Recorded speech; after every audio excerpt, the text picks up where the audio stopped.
முட்டியை வளர்க்கவே முடியாது. இந்த கை முட்டு கால் முட்டை நேராக நின்றுச்சுன்னா அதோட சரியா போதும். இது பாருங்க, அது பண்ணிக்கலாம். இது பாருங்க, என்ன பண்றியோ அவ்வளவும் பண்ணோம். இது பாரு, இந்த விரல் இது பாரு எப்படி ஆடிங்க. இது பாரு, இந்த மாதிரி ஆடாது.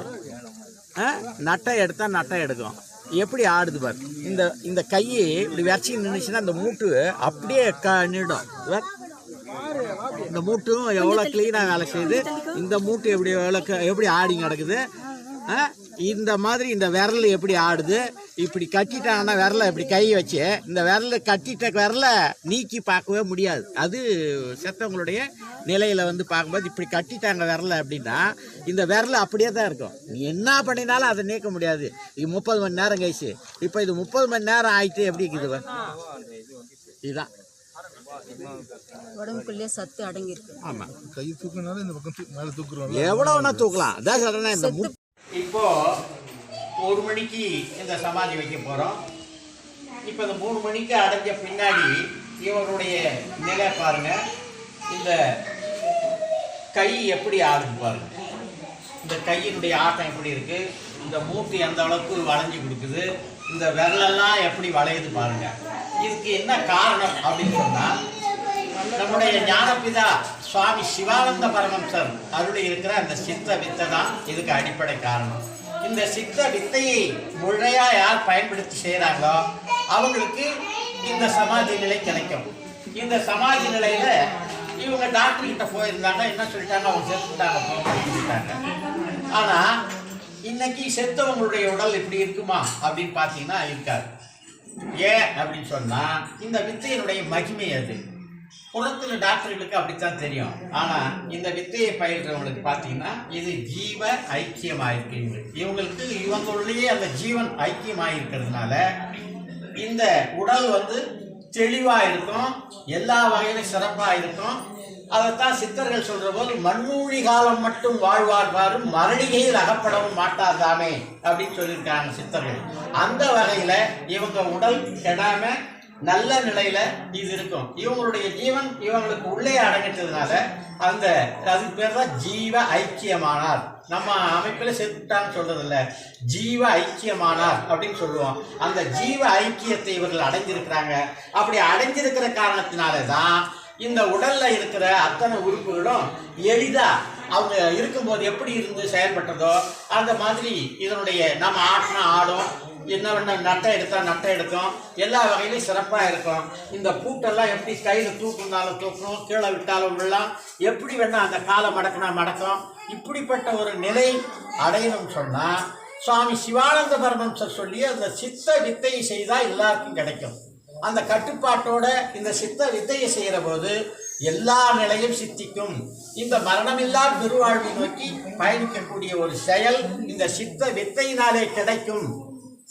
ஆகையினாலே அந்த சித்த வித்தையினாலே இது கிடைக்கும் என்கிற காரணத்தினாலே எல்லோரும் சித்த வித்தை பெற்று இன்புற்று மரணமில்லா பெருவாழ்வை நோக்கி பயணிக்கணும்னு நாங்கள் கேட்டுக்கிறோம். இந்த வெங்கடாபுரம் சித்த வித்தை அபியாச ஆலயத்தினுடைய சார்பில் எல்லோரும் இரவா நிலை பெற வேண்டும் என்கிற அந்த உன்னத நோக்கத்தோடு நீங்கள் செயல்பட வாருங்கள் என்று கேட்டுக்கொள்கிறோம். ஆத்ம நமஸ்காரம்.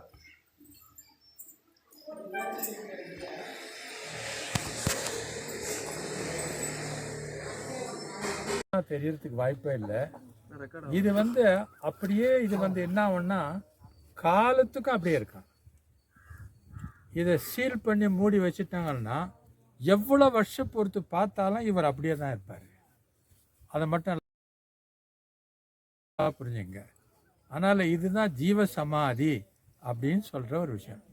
சித்தர்களும் ஏற்கனவே நான் சொன்னேன், சித்தர்களும் ஜீவ சமாதி அடைஞ்சிருக்கிறாங்கன்னா இதில் தான் உயிர் இருக்குது. உயிர் இருக்கிறத வச்சு நீ கும்பிட்டா தான் பலன்.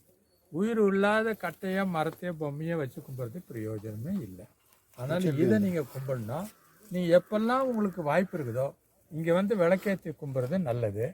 இவங்களுக்காக நீங்கள் பல பேருக்கு அன்னம் அளிக்கலாம், கஞ்சி ஊற்றலாம், சோறு போடலாம்.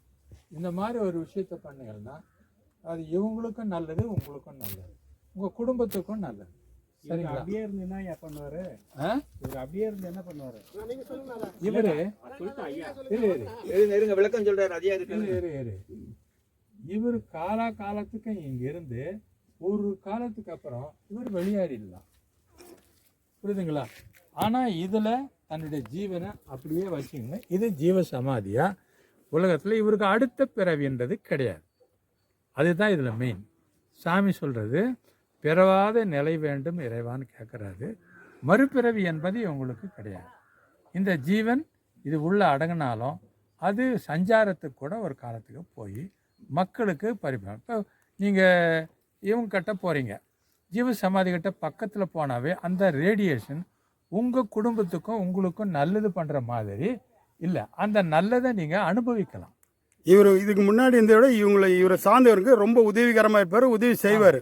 யாரெல்லாம் இவரை நினைக்கிறீங்களோ அவங்களுக்கு அது பலன் கிடைக்கும் இல்லையா?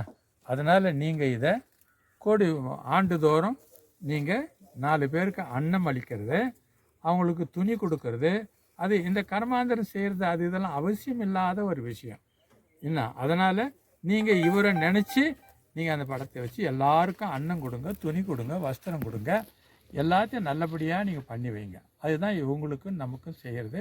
அப்பா நம்மளுக்கு கொடுத்தது. சாமியனுடைய சமாதி அங்கே இந்த உலகத்துக்கு ஒளி ஆயிடுச்சு. அது ஒரு பெரிய மகத்துவமான விஷயம். எவ்வளோக்கு எவ்வளோ பவர் இருக்குதோ அவங்களுக்கு அதை பொறுத்து அந்த பகுதியே ஒளி ஆகிடும். அது மாதிரி இவங்க எல்லாரும் அது மாதிரி உள்ளவங்க தான். நாங்கள் வச்சுக்கிறவங்க சாதாரணமானவங்களே இல்லை, நல்ல பிரகாசம் உள்ளவங்க, சக்தி பெற்றவங்க, ஞானம் உள்ளவங்க, அதனால் அது வேறு ஆசை இல்லாதவங்க, அது மாதிரி உள்ளவங்கள தான்